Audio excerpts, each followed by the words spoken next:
আসসালামু আলাইকুম সবাইকে। এটা আমার আজকের রেসিপি আমের জাল আচার।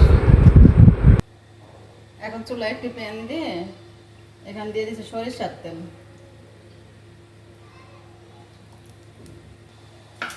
তেলের ভিতর দিয়ে দিচ্ছি দুটো তেজপাতা। এখন দিয়ে দিচ্ছি আম। এই আমগুলো আমি 1 ঘন্টার মতো ভিজিয়ে রেখেছিলাম ভিনেগার আর লবণের পানির ভিতরে।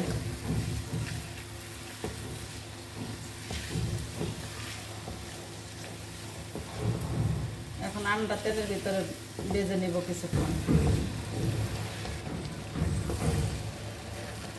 এখন আমি একটা মশলা বানিয়ে নেব। তাই এখানে নিয়েছি ধনিয়া গুঁড়া, পাঁচফোড়ন আর 3টা শুকনো মরিচ। এগুলোকে একটু থেতো করে নেব।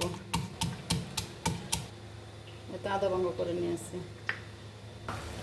এখন দিয়ে দিব থেতো করা সেই মশলাটা আবার তেলের ভিতরে ভেজে নেব।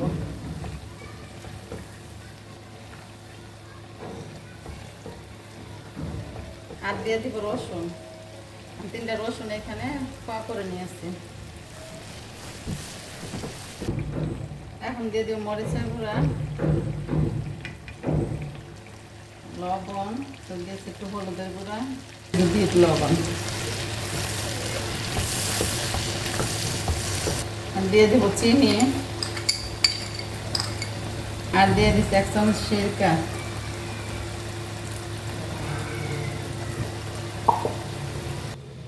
এখন আরেকটা পেস্ট তৈরি করে নেব। তো এখানে কয়েক টুকরা আম নিয়েছি আর দিয়ে দিচ্ছি সাদা সরিষা আর দেবো 2টা কাঁচামরিচ। এখন এগুলো পেস্ট করে নেব।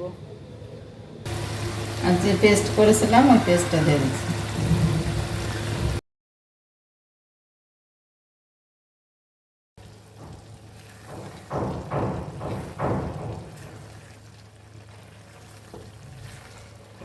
ফাইনালি আচারটা হয়ে গেছে, এখন নামিয়ে নেব।